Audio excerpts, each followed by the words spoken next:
Esta conferencia comenzará a grabarse. Buen día, Aurora. Aurora, buen día. Nancy, buenos días.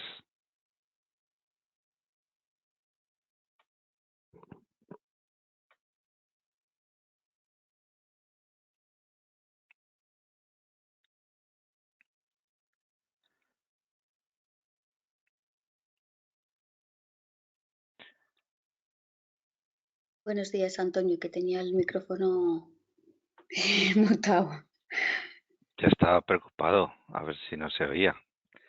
No, ya, lo que pasa que la costumbre ya la había mutado, pues sin más, para estar ahí a la escucha y ver, en fin, todo lo que se pueda ayudar y aportar, pues, ¿qué tal estás? ¿Agotado?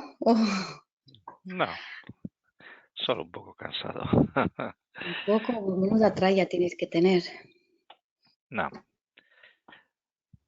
Morning, Christian. Morning, how are you? Fine. I have just seen your email with your last slides, but I could give you the presentation role if you want. Okay. Yeah, I mean, let me. You could. I mean, if it's complicated, I can just also say, you know, that's this slide or that slide. We could do that Okay. easily. Let me just check. Thank you. Just to say good morning. Buen día, Aurora. Nice to hear you.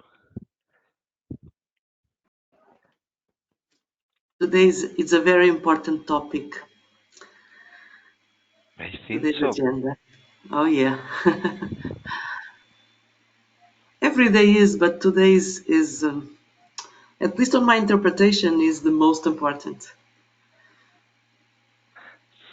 At the end, is the most important for everyone. Yeah.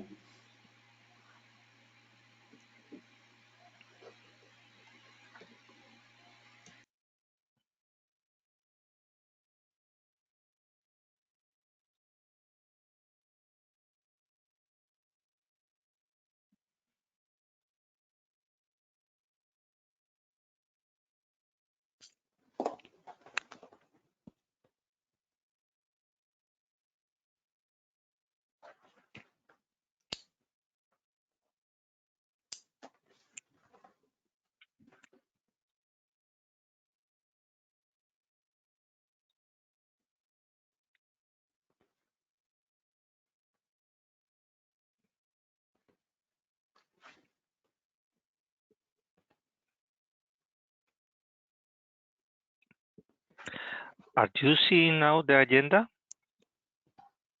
Yeah. Thank you very much. Just to be sure that I was setting the right screen.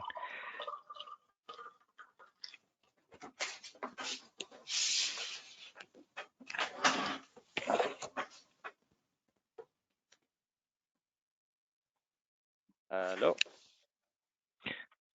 Good morning. Bonjour. Hi, Antonio. Good morning. Hi. How are Hi, you?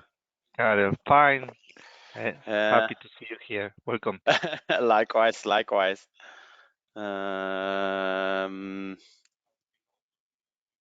will be very punctual, so we will start just on time, if you don't mind, because we will have a lot of people speaking about very interesting things. Okay. Subjects. I will just remove myself to another space, and then I'm ready. So I will come back in 1 second. Okay. I will take my notebook. Oh. Zo. Tot straks, heb ik.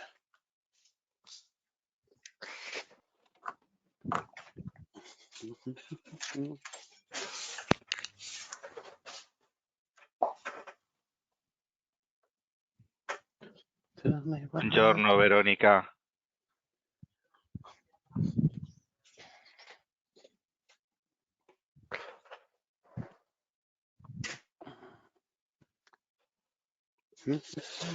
Buenos días, David. Daniel. Hola, buenos días. Alberto. Nice to see you here. Hello. Buongiorno. Buongiorno. Good morning, everybody. As I told you yesterday, half an hour, but happy to stay here. The quality of the sound is not quite good, Alberto. Sorry. Okay.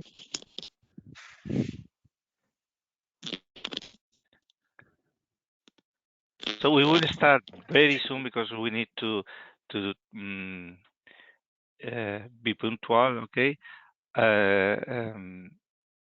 Please put your mic off if you are not speaking. Okay. I can give every one of you the role of presentator when you are speaking, and we will try to be brief and to the point in our interventions because the subjects are very interesting. There are a lot of experts here, and the main goal of this session are to put all of you together and think about big things that we could do to make a difference in the future. That's the real role. Okay.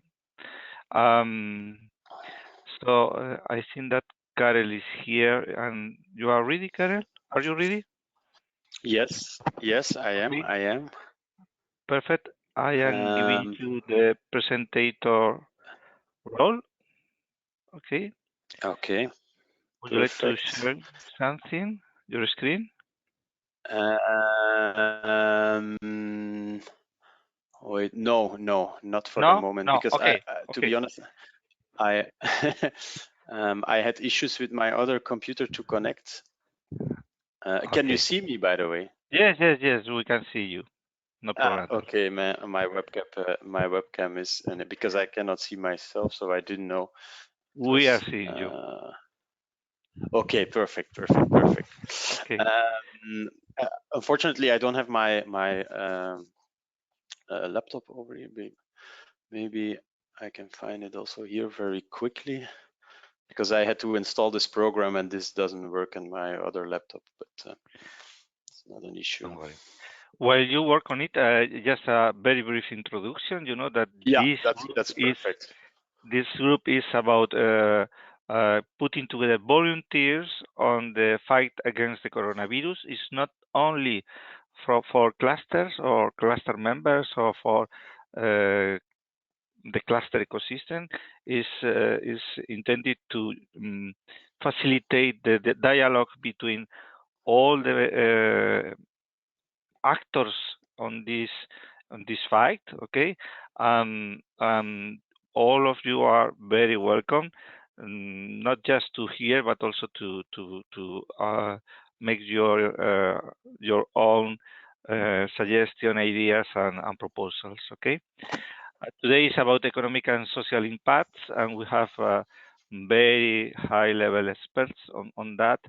And we will start with Karel van der Porten, that is in the European Commission, DG Grow, if I am right. Okay. And just Karel, I think it's your turn. Thank you. Okay. How much time do I have approximately? Between 5 and 10 minutes. Okay. Would Then that be right? I will try to be very brief. Just to the point. Yes. Yeah, I will. So good morning to all of you. I see that 30 people are present. That's very nice for a quite early meeting. I'm Karel van der Poort. Indeed, I'm working in the unit of Ms. Ulla Engelman. You have heard and see her for a while now, I know, but I'm working mainly on social economy. I'm also working on clusters, but more impact-related clusters. So clusters that are grouping people not for competitiveness improvement, but for local economic development, for job inclusion, and for economic regeneration of a certain territory. That is basically where our focus on the clustership is on. But of course, now with the corona, the COVID-19 crisis, we are converted completely into support for our stakeholders, the social economy stakeholders. but also the wider civil society. Social economy could be seen very easily explained as somehow the same, not entirely the same, but it reflects a lot on the third sector, so something between the state and the private commercial business sector. I must say that social economy is completely independent from the state, but why they are in between? Because they usually are operating for societal good, for societal impact, and for the community. In terms of legal status, they are usually known as cooperatives, as social enterprises, as foundations, and as non-profit associations. And so this is a bit what social economy is about, what they do. And how they now are acting in this crisis is basically in three basic manners. The first of all is pure business continuity, because what many of them do is provide social services for the community, but also social services for target groups. When I talk about target groups, I mean, for example, people with disabilities, elderly people, people that are excluded for some reason from the labor market or even from society. I talk about refugees. For example, specific organizations focus on domestic violence, so it can be very specific, but also very broad and general.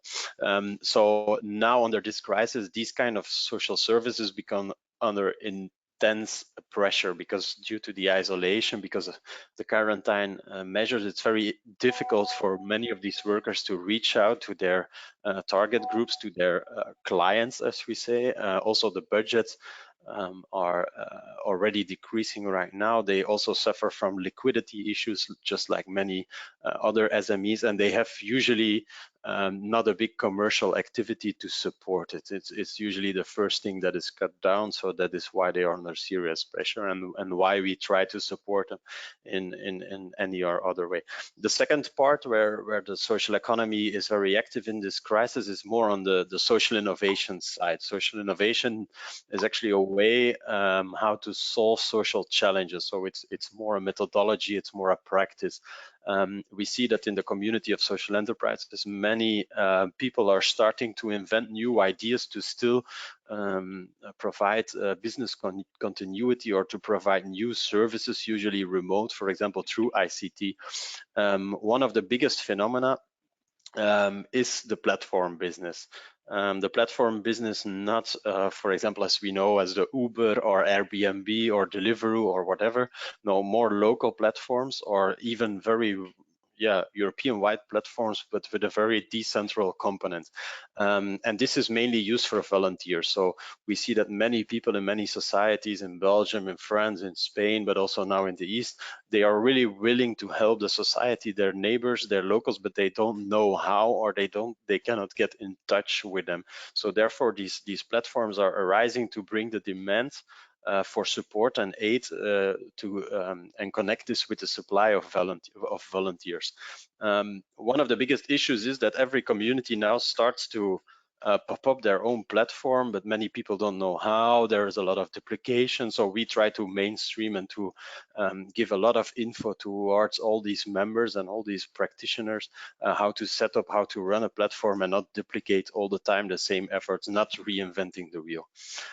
Other social innovations are, for example, local food distribution, online phone sessions for elderly people who are just alone, so they can still have some social contact through by phone. Also mobility services, if you are in real urgency to go to the hospital, or you have diabetes, you have to go once in a week to the hospital, and the regular care is falling away, etc., etc. So this is the second one about social innovation. The third action that is especially seen from the social economy side, which is way more connected to what you're doing in the clusters right now, is really this first emergency production of equipment. Of course, the social economy and the local stakeholders have not the capabilities of as many SMEs and many enterprises to to focus really on industrial processes. But we see that nevertheless there is such a need locally for very easy medical equipment, such as basic masks, basic cloth protection, that they are now all converting their businesses or local fab labs, so city labs, even rural fab labs are producing now masks. A lot of the enterprises, for example, who are employing people with disabilities in textiles, they are converting their complete production model into the production of masks. So this is also what we see within the social economy, and what is especially interesting is that they are supported by a big online digital layer of commons. So a commons is a philosophy where you generate open protocols and open data and open resources to produce things local. So we create the central layer online where we distribute a lot of open source production processes, but then you are allowed, or you're capable of producing all these products at the decentralized level. And that's a bit what you're doing with the clusters right now. But of course, if I may say, this philosophy of commons, of everything is open and available, this was not really the core essence of the regular industrial process. That is now completely different, just out of emergency, but actually for the social economy, this is somehow as a regular practice, or very normal to share the resources, to share also the knowledge. And not to make money out of this competitive advantage of having the knowledge, yes or no. So this is the third part where social economy is very active. But of course, in terms of scale and the big industrial processes, they are not so strong as many of the medical firms or medical industries. And therefore, we also try to convince them or make them aware that these kind of commons related production processes are very helpful for first aid and for really emergency production.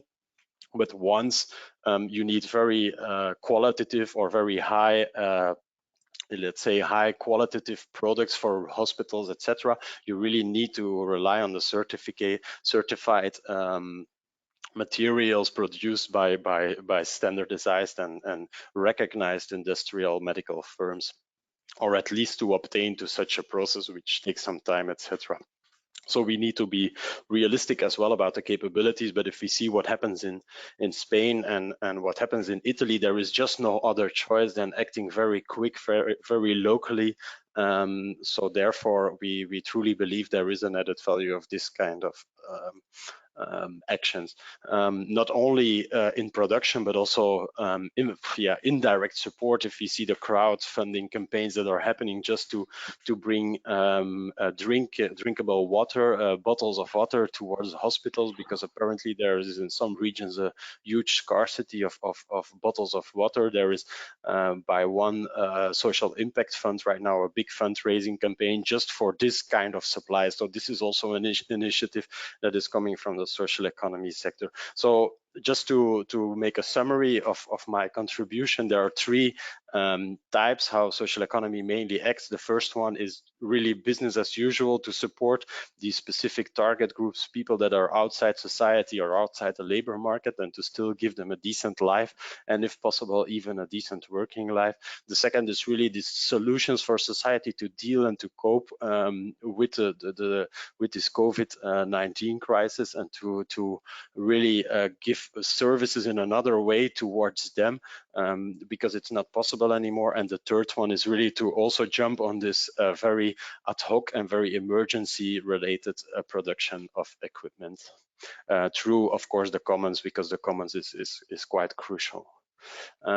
Maybe I just share my screen to end, because I would like, can you see my screen now? Yes, we can see it. Okay, wonderful. So this is a community page we have made, Social Economy in the Fight against Corona.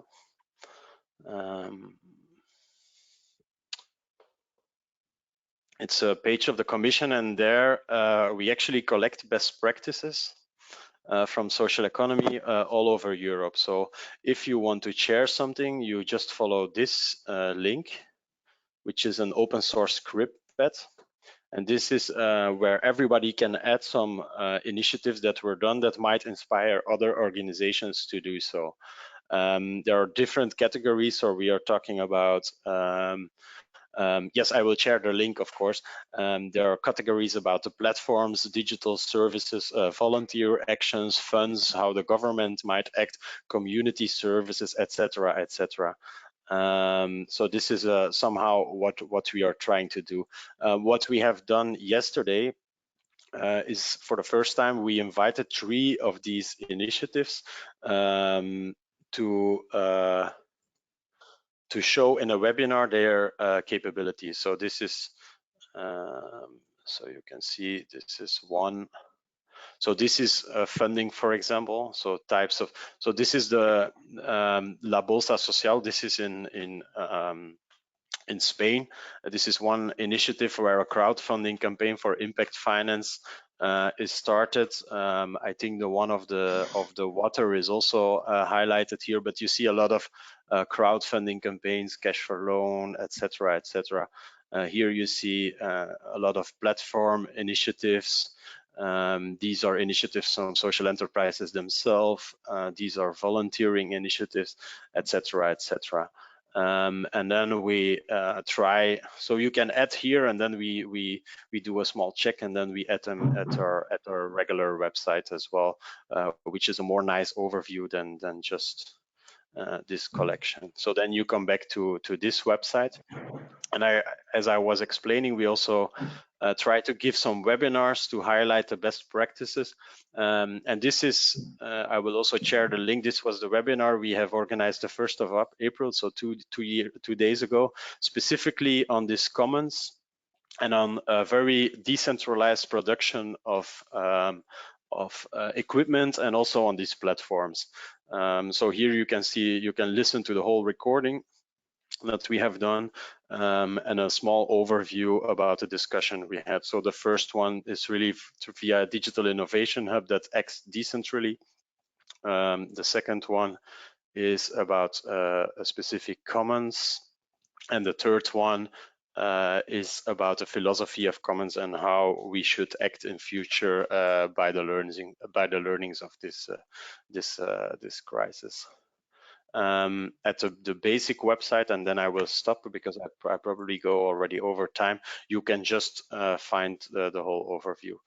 My computer is a bit stuck, so I'm afraid I will keep it for that. But I will share with you all the links, and then you will be able to have a look yourself. So thank you very much. Yes. That was everything for me. Thank you very much, Karel. I know that this is a big effort just to summarize everything in just 10 minutes, it's really a lot, but okay, I try to give a crash course. Thank you. We have also a platform, okay, to share between ourselves. It's in the European Cluster Collaboration Platform. I know, okay, I know, of course. So I invite you to share your links or your references there also, okay, just to have the link between both platforms. But for sure, we are here just to facilitate those bridge between the most social and the most business as usual words, and this is the intention of this session. So I will invite now Antonio Montañez, that is the pure economic side. Okay, he's professor in the University of Zaragoza. He's, for example, he has been working on forecasting for long years ago, and now he's working for the Aragonese government, making the prediction on COVID evolution. So, Antonio, can you share with us your? Hi, Antonio. How are you doing? Hope you and your family are okay. I'm trying to share a presentation. Yeah, I'm giving you now the role. You have now the role. Okay. Okay. No. You should have the role. A moment, please. I cannot see it. Well, it doesn't matter. I have your well, I presentation. will pass the. No, I can. If it is the same as yesterday, I can show it now. Yeah, yes. Yeah, you can share it if you want. Okay. Oh, thank you for the invitation of Antonio. Antonio invited me to offer a view about the possible effect of the COVID coronavirus on the economy of the European zone.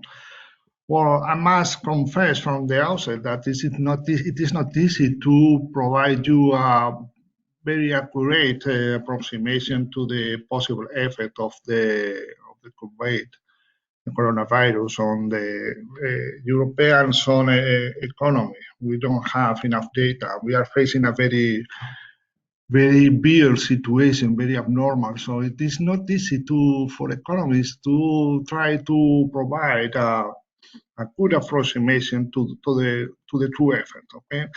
In any event, with the information we have, we can try to do it. Okay. The scenario is not easy. Okay, it's not clear. It's full of uncertainties. However, we can take into account that it was expected a growth rate of 1.6 points in the European zone real GDP. Okay, so if we take this value as a possible benchmark, then the effect of the COVID on the European zone economy will depend very much on the productive structure of the countries. Okay, I mean the effect in this moment. The only way we are trying to fight against the COVID is by the lockdown. Okay, the total of the partial restriction of the mobility of the population of a country.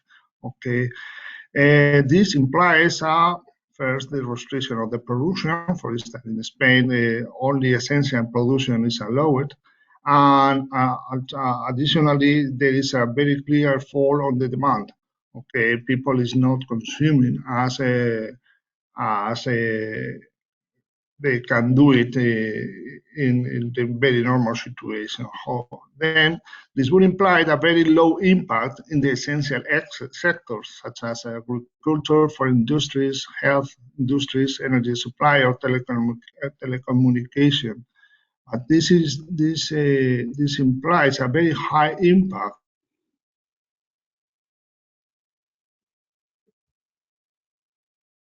I'm not hearing you. Leisure, Antonio. transport, and culture. Yeah. Okay, continue, please. So taking into account that those countries with a very high dependence on construction tourism, especially, will have a greater impact than those one with a lower dependence of these sectors,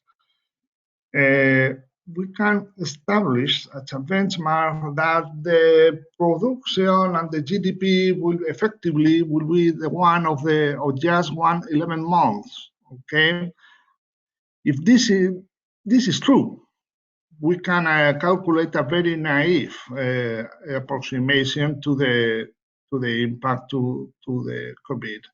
In this case, assuming that in fact we have only 11 months of effective production, then this would imply approximately a fall or a growth rate in GDP for 1990 of minus 4.9, roughly 5%, minus 5%. In real terms, approximately a minus 3%. More dramatically, this would imply that the employment rate could pass from 6.5, which is the current value approximately, to 11. 11 million unemployments could be lost. Okay, and additionally, the per capita GDP could fall at 5%.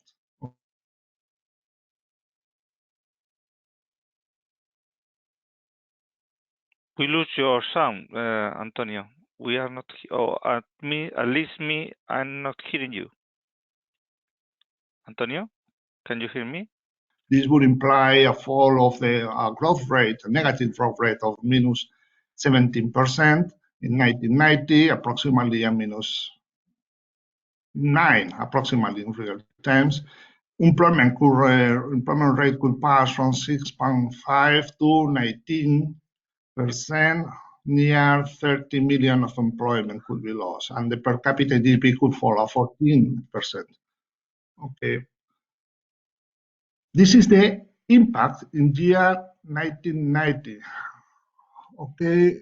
The way we can go out from this crisis, was it is not clear.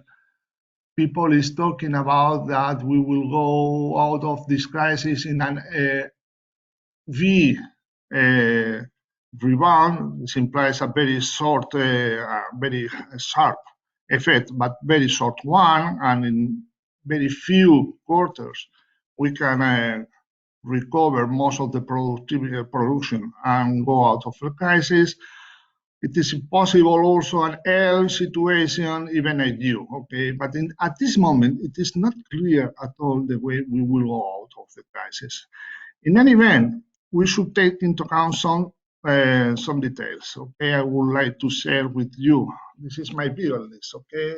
First, at this moment, it is extremely important to know that health must prevail over other consideration. If we should increase the health spending, governments should do it, okay? It is better to handle a very bad situation than considering a situation where there is nothing to manage, okay? And there is no anyone to manage. So health must prevail over other considerations. This would imply an increase of the health spending, and consequently an increase of the influence of the public sector.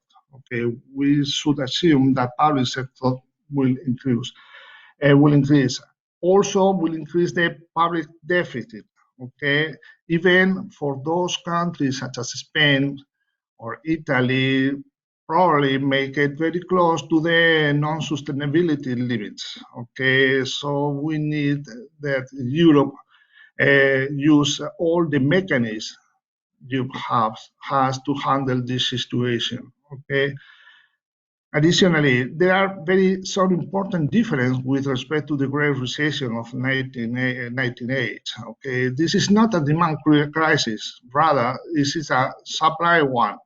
Okay, we have people at this moment. People want to consume, okay, but they don't have the possibility.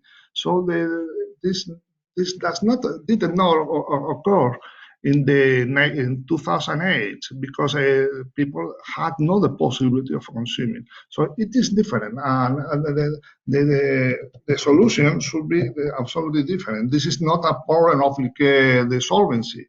In 2008, the problem of the firms was solvency. In this moment, the problem may be liquidity. So it's necessary financial liquidity. So it's necessary that administration provide the financial sector provide all the liquidity to the firms, because if the firms disappears, this implies a very dramatic situation, because this will move from the firms to the employment, and then we will have a demand crisis additional to the supply one, and this is very bad situation. Okay. Finally, we should take into account that we are fighting against the pandemic using medieval, this is my view at least, using medieval techniques, okay? I think we should take advantage of science, especially of the ICT, technology of information and communication, in order to fight against this pandemic. So this could be an advantage, because at least in Spain we have learned to work using, for instance, this is a very good example of this, using all the new technologies, and distance work, the work from house, is now very common in Spain. So let's take advantage, because this may imply a great impulse to the Spanish productivity and to the rest of the countries. Okay, and probably firms may realize the existence of unexplored markets and giving them an opportunity to be expanded. Additionally, we should take into account that there are very strategic sectors, okay, that we should not give, we should take into account that at this moment, some of the health products are manufactured out of Spain. Okay, so globalization is fine, but it is also to defend some strategic sectors and take care of them. Otherwise, will depend on the other countries and dependence on the foreign sector of the other countries is not appropriately as we can see in this moment. Okay, these are my thoughts. Antonio has the presentation and can share with you if you want. Thank you very much. Thank you very much, Antonio. Very interesting. So I invite you to keep connected, okay? And we'll pass through the different presentation, and later we could have a dialogue about everything. Thank you very much. Christian, it's your turn. Thank you for joining us. Thank you very much, and then thank you for the presentation, Antonio, that we just heard. I think what I will do is to connect to that, but maybe take a little bit more of a so-called microeconomic approach. Especially what are the implications for economic development agencies, but also cluster organizations. So let me share my. We are seeing it. You see it? Yeah. Okay. So one of the things that I wanted to focus on quickly is how to think about our response in different stages. A lot of focus now is rightly on the mobilizing for the emergency response. Sorry.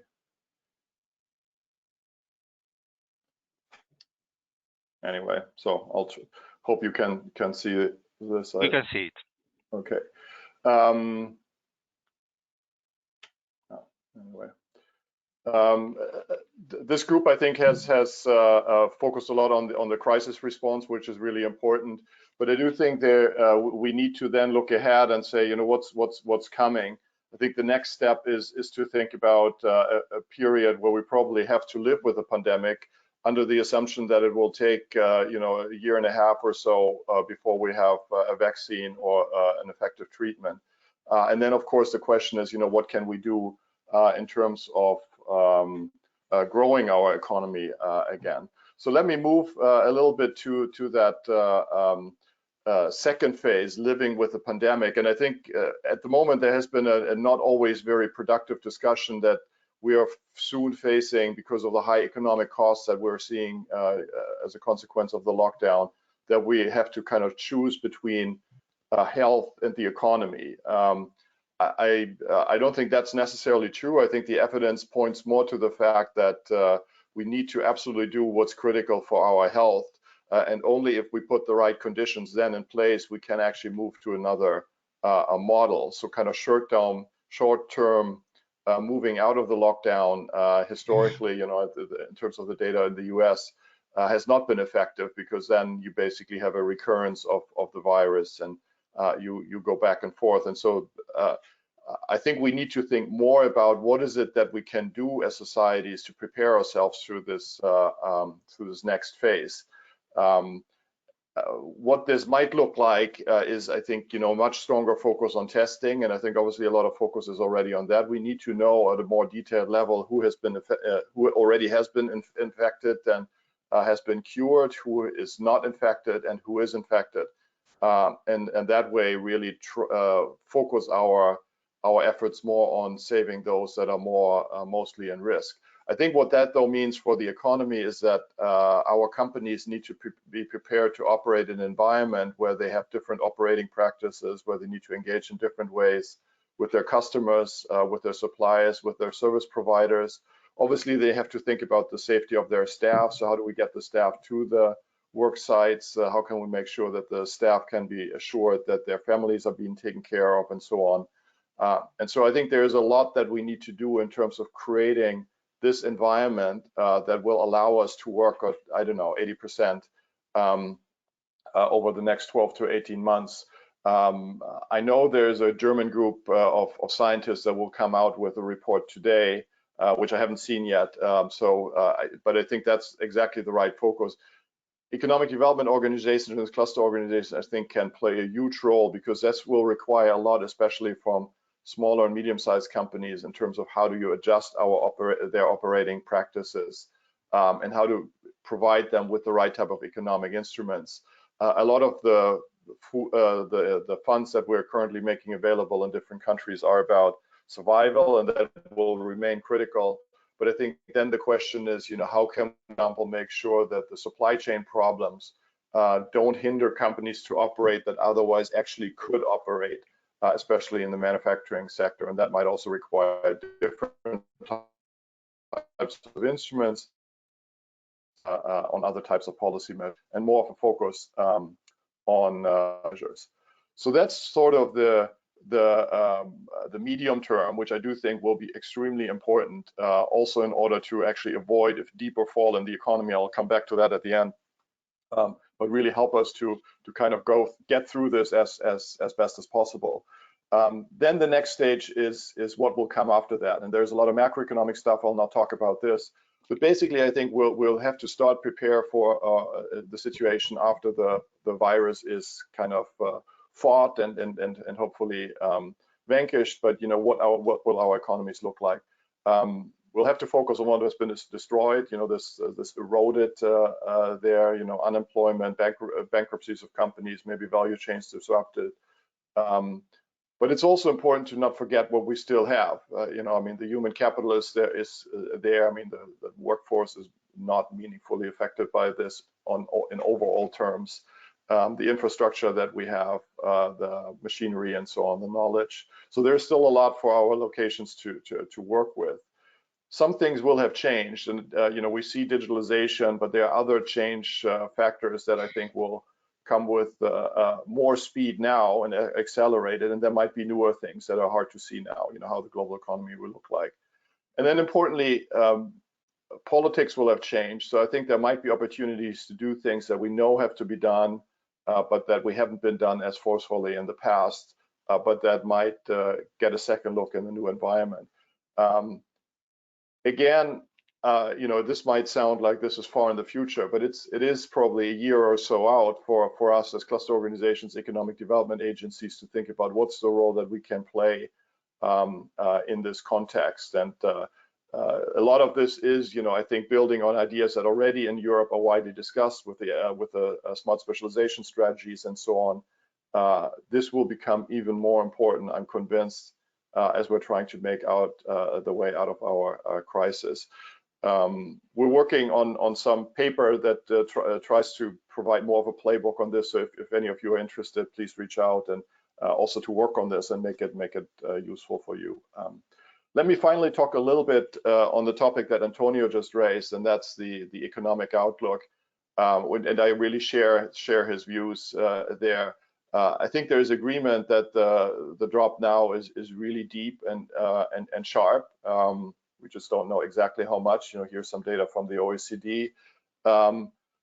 But somewhat surprisingly, I think a lot of the forecasts still have a strong what the economists call V scenario. So very deep fall, but then also a very deep recovery. And this is data from an investment bank. But if you look at the data from the Commission that they put out in mid-March, or the data from the German top economic advisors that came out about a week ago, they also sort of have this scenario. And while I'm generally an optimist, I must say I find this somewhat too optimistic to make the basis of your planning as economic development agencies at the moment, at least for the next year, or the recovery in 2021. These macro models do usually not cover the type of challenges that you see on this slide. So kind of the transaction costs of bringing an economy that has been thoroughly disrupted back on track, So I think, you know, we have to count on or prepare ourselves for a much more drawn out recovery. And, you know, let's not forget the global financial crisis, which was a very different type of shock, but, you know, it also meant we went back to the pre-crisis growth rate, but we never made up the sort of lost output that we have now, which is kind of the core premises of the V scenario. So I think short term, or short to medium term, I'm actually more pessimistic. I think we need to prepare for this type of scenario. Longer term, I think you know, our institutions and the things that are still left, our knowledge, our human capital, will pull us through. But this will be a long haul. Final point. The geography of impact. A lot of the organizations also in this group kind of work at the regional level. And I think we will start to see that the outcome will be quite heterogeneous across locations. So there's some work from our colleagues at Brookings in the US that started to look at this. I think we should do the same for Europe. The impact now actually has been usually in the places that have been strongest. You know, if you look at Spain, it's Madrid, it's the Basque Country, it's Catalonia that were initially hit hardest, partly because they're most open, there's a lot of density, and also they have industries, the industry mix that is highly affected, you know, and then plus then the tourism sector. But if you look at the long-term scenario and see how locations usually react to these crises, I think we see that the inherently more competitive locations, I think, have a much higher likelihood of pulling back more quickly. While for the ones that already are in worse shape, I think the trouble will be that there is a real danger that they will fall behind even further, and it'll be harder for them.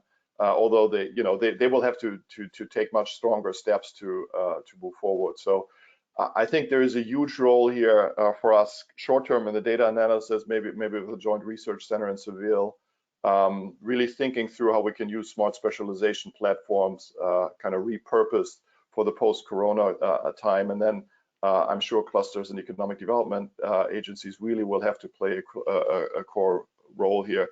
Just a quick shout out. I think I've seen James Wilson from Orchestra, the Basque Competitiveness Institute, which I'm happy to have a connection with, also on the line. They have a regional competitiveness observatory with a lot of data that can also be brought to bear. So I think there is something that we as a community can start on already now.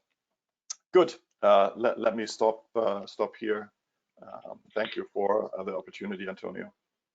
Thank you. You are really welcome, Christian. Very interesting. We are having today a special session because I am sure that we will need to take more time to dialogue after the presentation. So I propose you to stay in the session until 10 o'clock, if possible, for those of you that are that could do that. Okay. So we will jump now to Rosa Castizo, that is leading the one initiative here in Spain is called Frena la Curva. As far as I know, the biggest one in this moment on the social aspects in covering the coronavirus crisis. Rosa, it's your turn. Are you there, Rosa?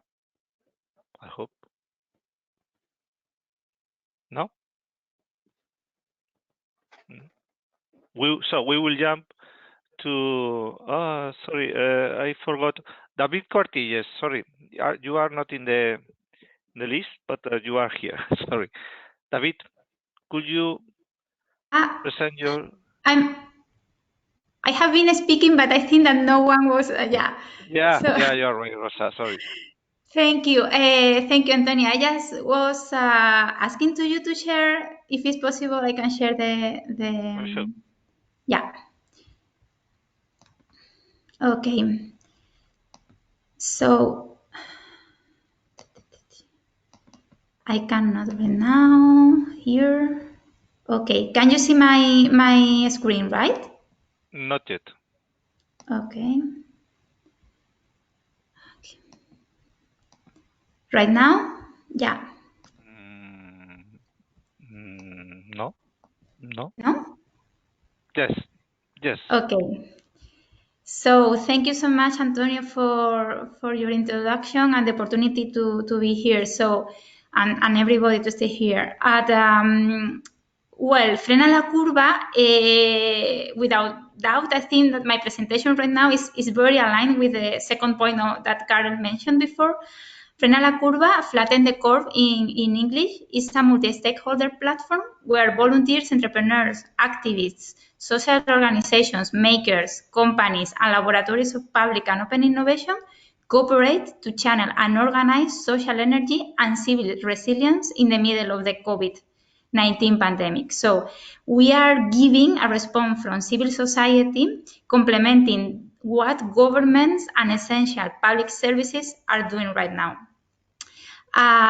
The platform was launched in Spain exactly 3 weeks ago. From the very beginning, many countries were interested in replicating their experiences in other countries, to save time in the civil society response. So right now, we have different communities of Flatten the Curves in 17 countries and in 5 different languages, in Spanish, in French, English, Portuguese, and even in Polish. In Spanish, we have almost every country in Latin America. In every country, Flatten the Curve has a strong community of hundreds of people identifying actions that any actor can make in their country in the COVID context.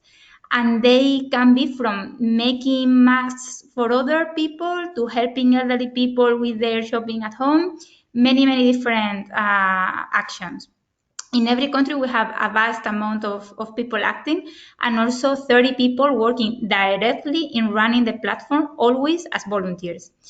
We have normally 3 different tools inside the platform. We have a very basic conversation forum, an Ushahidi map to localize demands and offers inside the territory, and different initiatives like the Open Innovation Labs that are completely open to different people inside the same territory, just to look at a specific problem and trying to solve this problem in less than 5 days.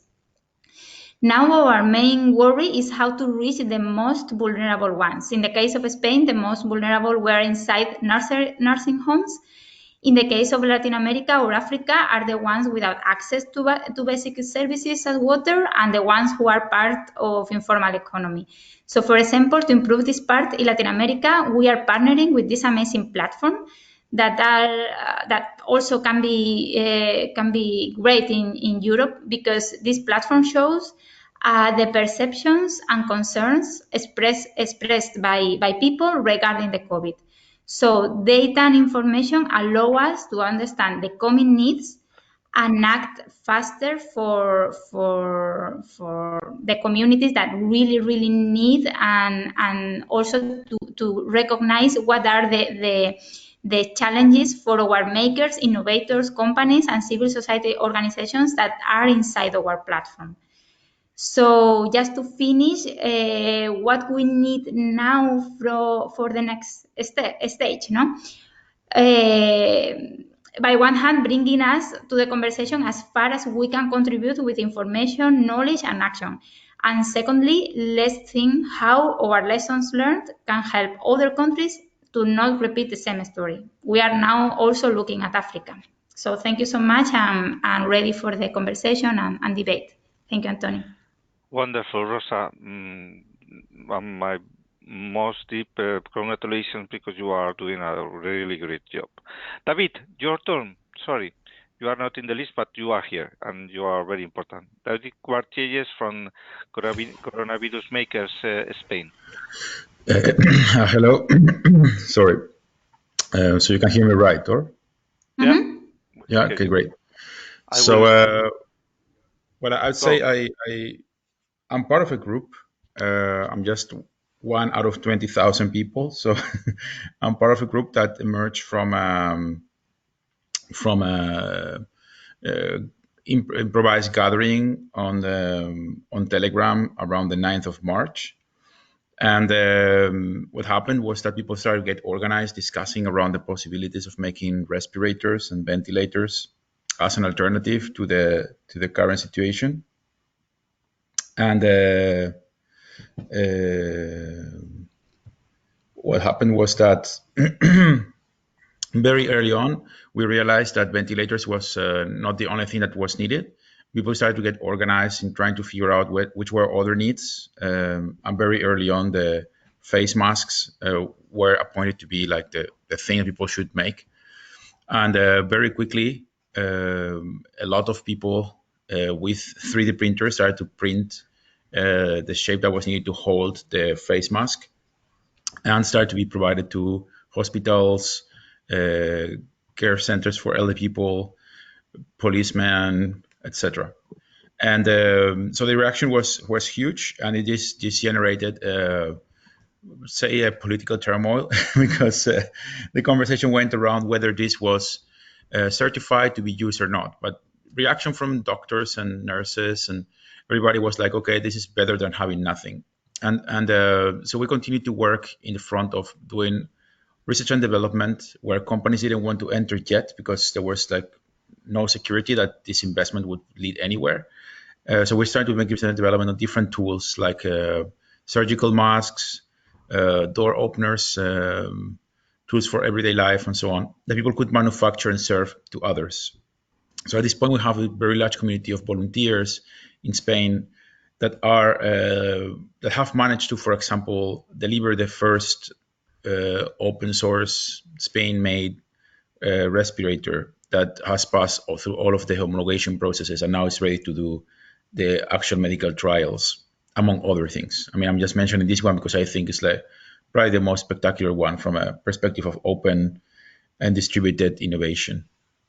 Of course, from the very beginning, this idea of having people that are part of this technological community, which is the maker community, collaborating was observed by other people, and because we had this very grassroots way of communicating, which is through Telegram channels, people started to join in different Telegram channels from all over Latin America, parts of Europe, and even the United States. And we are, representing one another in different situations, trying to figure out which are the right ways to produce new things for people. We are not super well organized. Like, for example, Frena La Curva has a pretty nice process and a very good way of telling the story. And the reason for this is that we are very focused in trying to figure out how to work from home from day one. Like, everything started in the night of the 9th by giving a name to this whole thing, which is this coronavirus makers.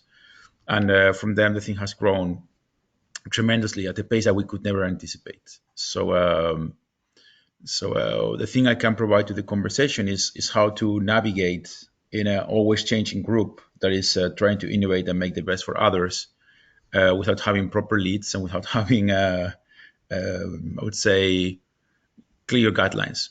And our next challenge is actually how to do some of the homologation processes of things that we are designing and manufacturing. So we are in the process of crowdfunding what it's needed.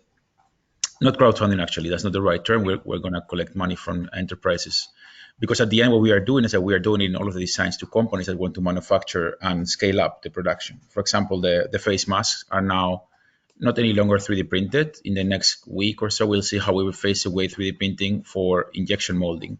There is already 3 companies in Spain that are injection molding and mass manufacturing these face masks. So very soon, I think we'll be in a position of exporting those to other countries as well.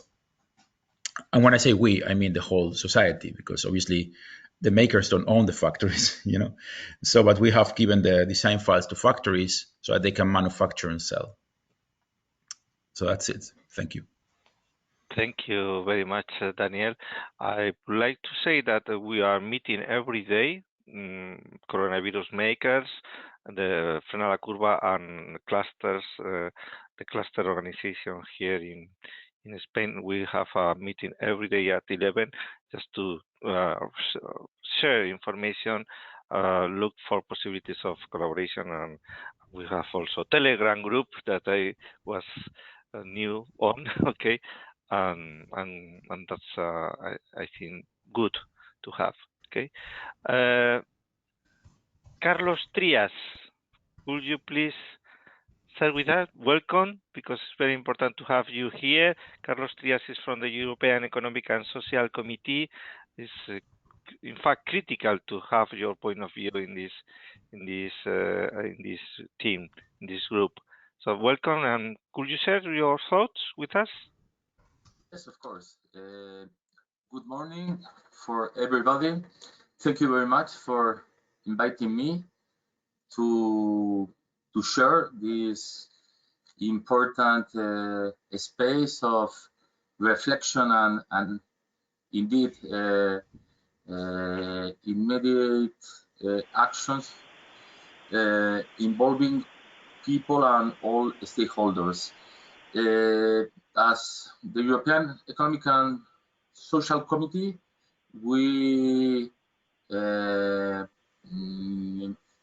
the aspiration of connecting organized civil society and institutions, and in the last times we have promote some spaces to convoke different stakeholders. For instance, the multi-stakeholders platform on circular economy, and a space to share reflections and to put experiences, best practices, to allow replicate them in different spaces. And now I think that the role as European Economic and Social Committee could be to help you to better connect, to better mobilize different stakeholders. I'm speaking on networks that are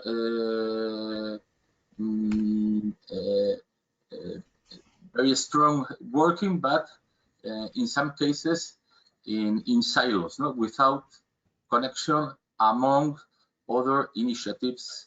And in my view is we have a great opportunity to create synergies among different initiatives. I am very much appreciating the philosophy of commons, open sources.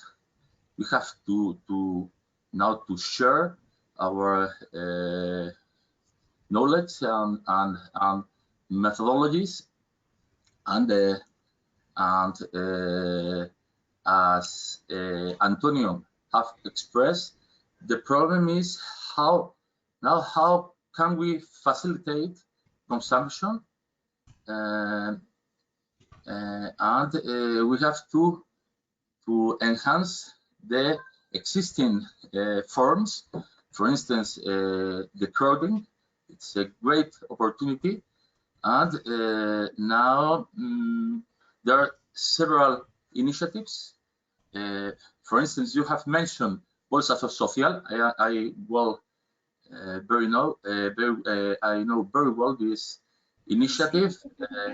Jose Moncada is doing a great job, and this is the philosophy. They are identifying innovative projects, and they are giving technical support, and they are also finding coders. Is an holistic approach in terms of support, not only helping in methodological terms, but also finding other resources, not only money, in general, new resources that can add to the project. In this sense, to be very practical, I can identify different networks that are very much committed with if you want, innovative process. and perhaps I can classify different types of networks. For instance, coming from municipalities, perhaps you know Kaleidos network. It's an example. Another network, NESI network, New Economies and Social Innovation, and other civil society initiatives. Perhaps we can contribute with a list, and after I also can facilitate the connection among different initiatives. That could be the first possibility of our committee. Myself, I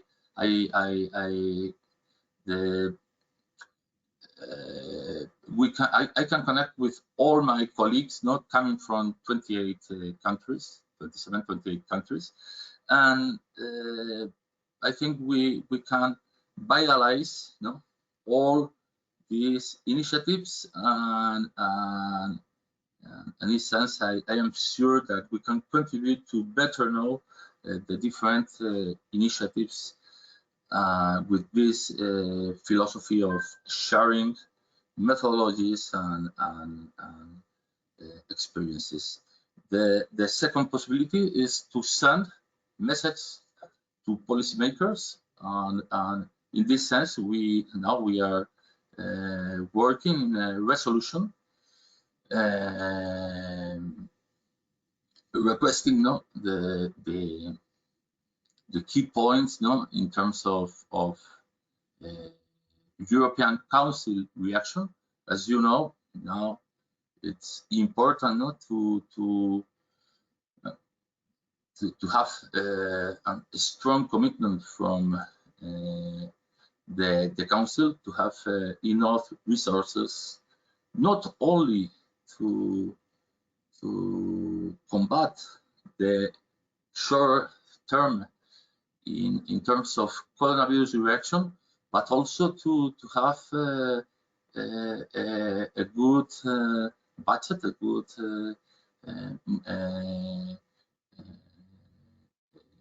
multi-annual budget for the next period, with enough money, with enough resources to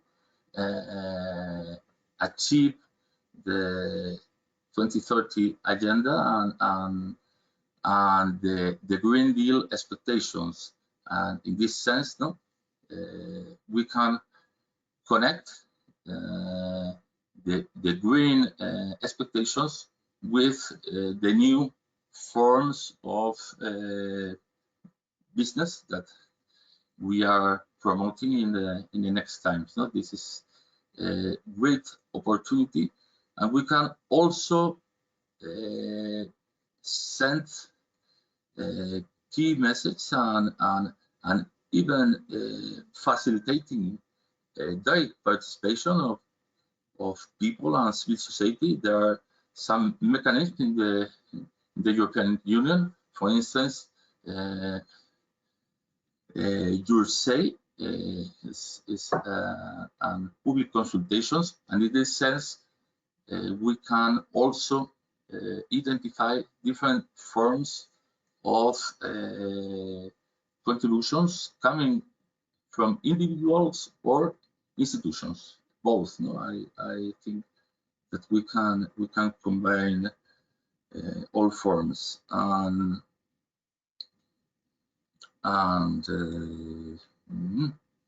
yes, basically the first my first thought, because it's my first time, but I have I am sure that we can contribute with our resources. The last possibility is, of course, you can, of course, in the future, no, we are promoting a lot of debates, public debates, and you are very welcome in the future. And we have open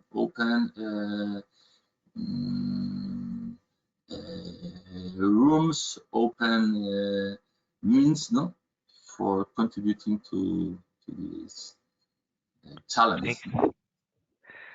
Thank you very much, Carlos Trias. Okay, so it has been a long session of presentations. The main point here is that this is about collaboration. We think that collaborating between us, sharing our initiatives, and trying to coordinate them, we will be far more quick and far more successful in our initiatives. So that's the moment for the rest of the people attending this meeting. I would like to hear your thoughts. We have something like 25 minutes until then. Hi. Good Hi, morning, Antonio. everyone. Oh, sorry. Hello, sorry. Hello. Hi. Well, maybe I go ahead. This is Eva Revilla from the European Commission. Okay, Eva, thank you. I was proposing to introduce yourself briefly okay, thank you. Go ahead. No, it's okay. Thank you very much all for your presentations. I have two questions for coronavirus makers. The first one, sorry, I was not able to see the screen. Maybe you were already sharing it, but I would really like to get more information about this open source model that is already under medical trial for ventilators. And the second question is, the second request is, I know that many of the makers, they come from universities, from the engineering departments of universities. I see a lot of news of universities that are providing supplies to hospitals. Do you have an estimation of how many of the makers are coming from the universities? Okay, I will be brief. I will take the questions in inverse order. So what you see in the press is not reality. So of course universities have been rushing, trying to get great press about they have been making, I don't know, 200 face masks and donated them to the hospital. For real, as of today, we're doing over 42,000 face masks a day. So this would not be possible if there was not, for example, the collaboration of the national network of Fab Labs, who are making several thousands, or if there were not a lot of 17-year-old kids with very cheap 3D printers printing at their homes and providing them to the network. So the role of universities and other institutions has been relevant to make the thing visible in the press, but it's not necessarily the ones that have been working the most in this case. I want to make this very clear. So it's a huge network of anonymous people that don't even want to be identified, working and donating through a regional organization. We have a very strongly distributed organization with daily meetings at the region level, and then at the national level, and then in the organizational team, which I'm part of. So that's the one thing. Of course, universities have press departments, and they are really great at getting the medal on their chest when the time comes. But I want to say this is not always the case. That's the first thing. Not taking out their credit, by the way. I mean, of course, there's exceptions. And then on the other hand, the other question was about the respirator. And say the respirator is one of the projects. In Spain, there is over 40 respirator projects. A bunch of them are open source. And the one that emerges in the first place from coronavirus makers is called Resistencia, and it's written with double E. Okay. Yeah. Okay. Yeah. And okay. So you look in Twitter for Resistencia_team. That's the project you can find, and there's all of the information. As of now, they are going to release. They announced this yesterday. They were going to release the latest design with the version of the software that can easily be replicated. and they are now in the phase of entering the trials with humans. But I also want to make very clear which is the status of the homologation in Spain, because I'm also very involved in that conversation through COTEC, the Foundation for Innovation. And maybe this will inspire other countries on see how to deal with this, because as you know, many of the regulations have been made a bit more loose given the circumstances, what has created a very strong level of uncertainty or what can be done or not done. And so last Monday, we managed to arrange in a collaboration between COTEC and Coronavirus Makers a conference with the Agency of Medicine and Medical Products. And there were 115 people attending the conference representing over 30 projects of these 40. And it was a very technical meeting where the agency was explaining which were the protocols for testing these devices, because it was unclear. Because as you know, there is a situation where typically the innovation to make a medical device like this one takes years, and we've made it in 10 days. So when I say we, I mean the different groups. I was not involved personally in any of those projects, has to be clear. And so they have to have invented new rules. And the way these machines are going to be used is under the paradigm of a medical trial, which means if there's no official machines, if the relatives to the patient approve the use of the machine, then they will be allowed to use that kind of machine. But it's a medical trial can scale a large amount, so can be used by a lot of people. So the challenges we face right now are actually how to get the same kind of treatment, because we actually think this is a good approach. How we can get the same level of care about how to design new things for the other medical devices, like face masks, surgical masks, or other things that are needed that we are also in lack of. So yeah, thanks for the opportunity to explain this. David, I understand that the real printing of the mask is done by thousands of people at home, okay? I totally agree with that. But my impression or my information is that the development of the models and the prototypes is made mainly with the help of big professionals, technological centers, and institutions, also universities. Is that right or not? Well, the first model was made by a guy that runs under the nickname Kermit at the Fab Lab in Barcelona. that is inside the university, but this is the facts. And that model has been forked and replicated many times. And sometimes many universities, the only thing they did was to remove something and put the logotype. And so that's why I want to be clear about this. I mean, I don't want to take any credit from universities, because all of us studied at public Spanish universities, So so we owe them that much, and they definitely deserve a lot of credit in this crisis. They've been doing a lot of things, but they are not the main providers of that particular solution, Also, when it comes, for example, with the respirator, I have to say University of Oviedo has been very important. They have facilitated all of the animal trials. But the design was made by about 3,000 people collaborating online. And they came from all over Spain. Like the main firmware developer is from Zaragoza, for example. The doctor involved in the project flew in from Tenerife. So the distribution is great. The level of innovation, thanks to this fact, is amazing.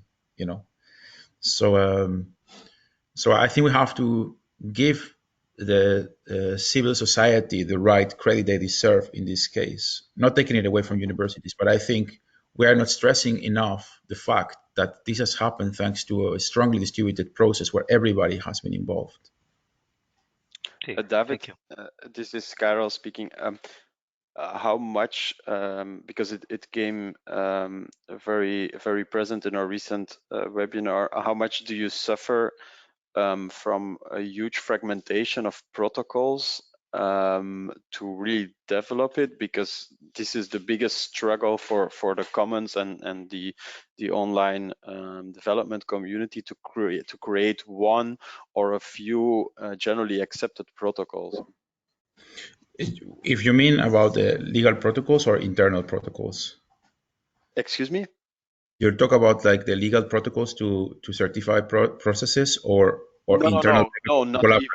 even, not even there. That is like the second stage. But first of all, the first stage where you have internally accepted protocols that are somehow tested within the community, and then you can go to the second step where you have the medical certification, and yeah, then you're sure. But in this kind of crisis, it is first of all the first step that is needed, that you have some kind of a first quality check for these really low tech solutions, and then you can go higher up in the chain to develop more high tech solutions which are also certified after a while. Yeah, so I would say that the biggest challenge, absolutely the biggest challenge, is internal communication protocols. Because when a group emerges in a platform, just to give you some context, I'm a platform expert. I have a PhD in platform design. So so when I'm saying something, I'm saying it from my personal research. Okay.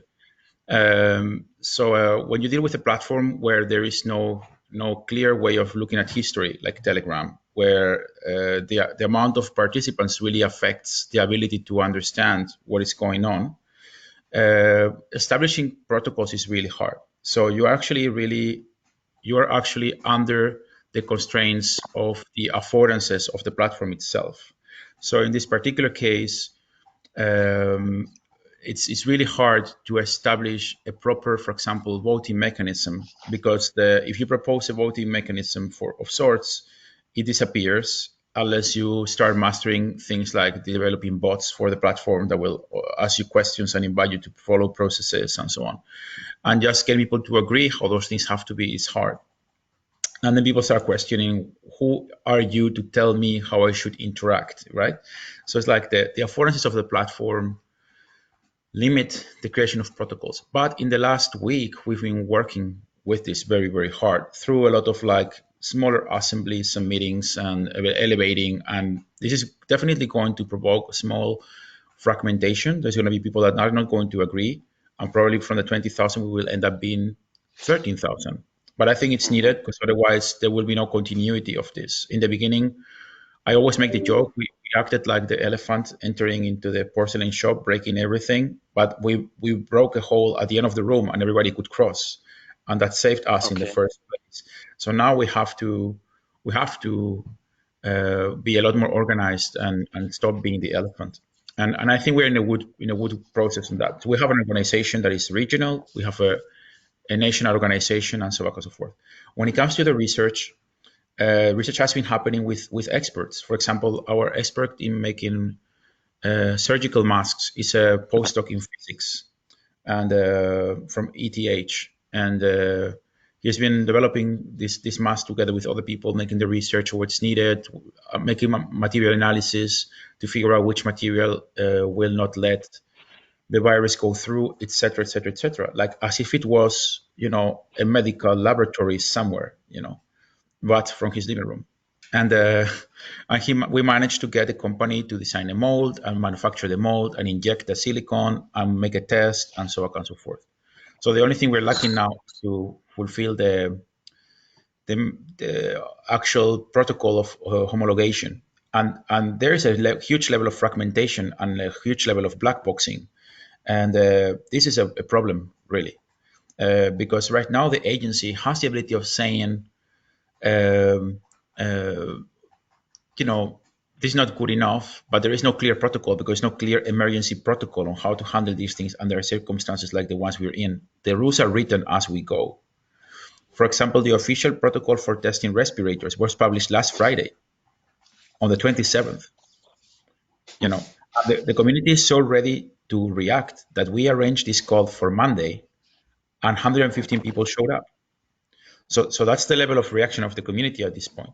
And I think our public bodies are reacting really, really slow. I think we, as Europe, we need to figure out which should be the mechanisms to act in front of emergencies like this one. If we know our citizens are ready to react, which could be the advantage that the public sector could take of this wave of solidarity, right? That this is something we need to think about. How can we get organized and get everybody to collaborate? Thank you, David. Thanks a lot. Anyone else? Yes, hi, it's Anais from the Clusters Association in the Life Science, but also I'm a social innovation. I have my company in that, so very, very interesting talks. Thank you all so much for bringing this. I'm thinking out loud, and I think that can be the discussion for let's say next sessions also. But just what you said, David, about how we can benefit from this also situation, the way people are actually collaborating in the future. I think it's very interesting, especially in our health sector, so in the life science field, especially for new ways of developing models in the future from developing devices. So I definitely take all the conversation into the other clusters for that. Maybe we can think of developing new models, because again, I think it's very important to think of the now and what we can do, but it's very also important of taking into account what can be done better in the midterm and the long term, and how we can handle this. So thanks a lot. And I think also you mentioned a lot the social innovation field, and sometimes I feel social economy is on one side, and then the rest of, let's say, of other economies or sectors are on the other. And we definitely need to look at social impact, but from all sectors. And this is actually, unfortunately, but a great moment in time to actually look at that, how all sector can also benefit to social, let's say, state and impact. So I will, if it's okay for some of you, if I can contact you further eventually to do a session also on the more midterm and long-term effect of all of this. And just the last comment, I'm sorry, because I have to make it, that we also need maybe more women to discuss around the table. I'm sorry, I have to to say, because it's we are in social impact field, and I know in a lot of technical fields there are less women than men, but we definitely need to push this also. I'm sorry, I had to say. Thank you There's anyway. a lot of us. There's a lot of us here. I know. No need to feel sorry. Yeah. We don't present every day, but we speak almost every day. I know, Aurora, I know you, but I still think, especially in this maybe more, let's say, industrial or makers, but I know it's improving. That's my role. Thank you, everyone. And we have here also Teodora and Rosa and Nancy Veronica. and Nina and Laura. There is a lot of women. Veronica, Irena, Lisa. They are shy and they don't show in the screen. Yeah, maybe that's the progress. Maybe we need to show more. Okay. Just let me make a point about Portugal. The same David answered about Spain. In Portugal, in terms of the ventilator projects, there are also a lot. And there are some driven by universities, some driven by experts on the private sector. But in all of them, there is a cross of the two fields. Those that start in the university, then they need the experts of companies, and those that start and are led by the private experts, they also incorporate knowledge and people from universities and other scientific sector entities, which is being great. Okay, we need to close at 10 o'clock, so there is still 5 minutes. And the question that I want to ask every one of you is, does it make sense to try to grow on this idea, on the proposal to link between the clusters and the enterprise side and the social side? Do you see this as something that makes sense? Should we try to meet again soon and improve or invite other guests? Hi, Antonio. Can I say something? James Wilson from Orchestra here.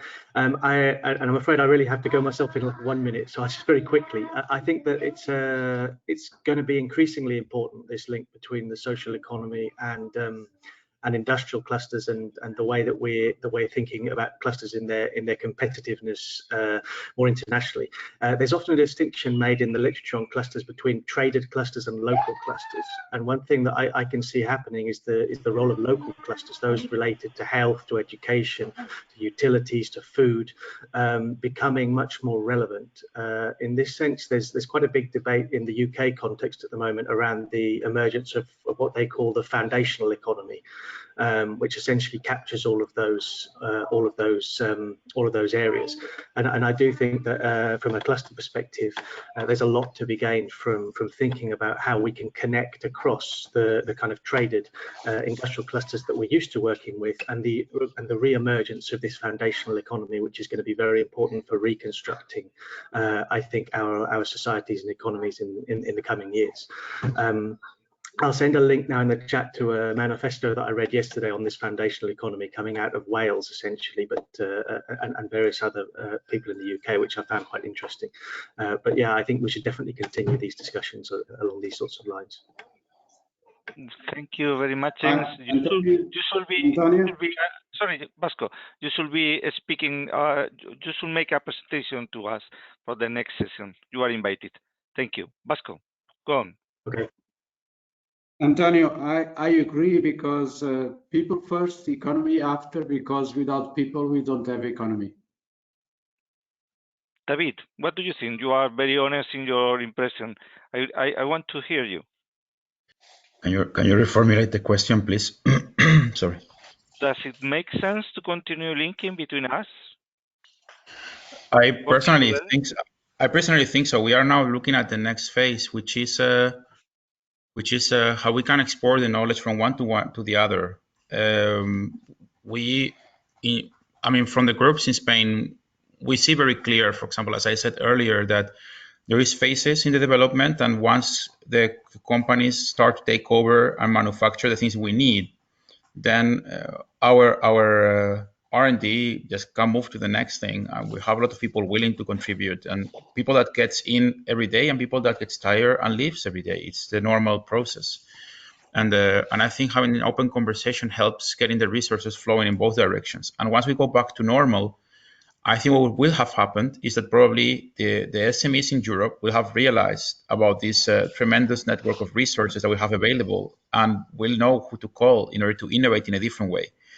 Because, well, I can give you another example if I have 2 more minutes, and it is about the textile aspects. And I'm also an Ashoka fellow, and in my network, inside the Ashoka Foundation, there is Maria Almazan, who is a person that's working with small textile workshops in Spain, working mostly with women in danger of exclusion, women that have been in bad situations and violent situations in their relationships and so on.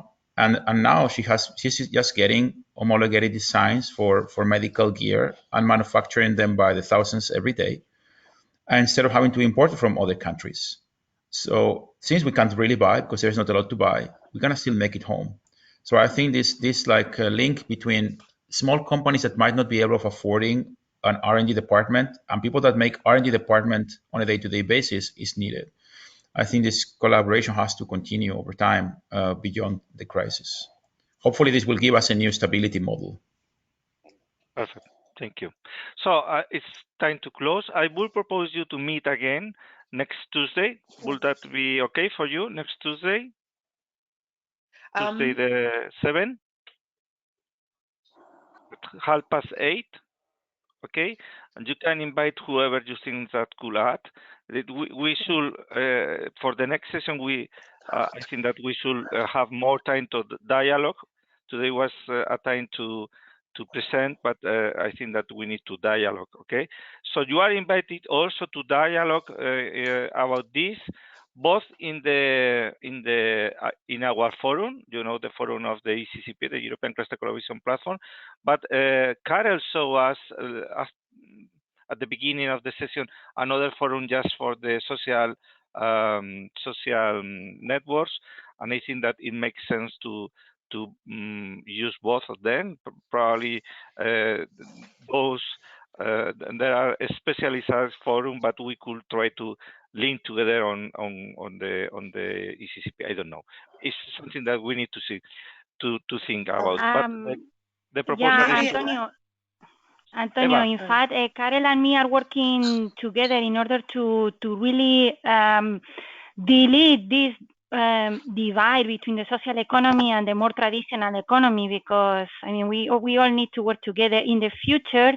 Also, the social economy clusters they will be incorporated into the cluster collaboration platform. Perfect. That May would I be suggest? very Sorry, quickly because we are closing. Yes. Can I suggest that we do this on Wednesday, because there will be the discussion on social economy on Tuesday, so maybe all the feedback from that discussion could be taken to the Wednesday session. Just it's a question of which discussion is that? Sorry, because I don't. The webinar that Karel and also I think Eva is in the loop are organizing is on Tuesday. I didn't read that. On Tuesday morning from 10:30 to 12, we have a webinar specifically focusing on how to use and design platforms to match volunteers towards local needs. Sorry, I didn't hear. I didn't read that. No, that's not in the. I didn't mention. I only wrote it in the chat. I'm sorry for that. Perfect. But now you're aware. Wednesday is it for sure, or Thursday as you prefer. Wednesday is fine for me. Wednesday. Okay. In any case, I will try to attend, and we will recommend to attend everybody your session on Tuesday. So Wednesday we could speak out bridges, and every one of you are invited also to forward this invitation to other possible actors. Okay. Thank you very much. Bye. Gravedad. Thanks. Ciao. Thank you. Habrá que procedimentar un poco. Bye. Ya sé que Thank you. pero vamos a imaginar que tuviéramos eso claro.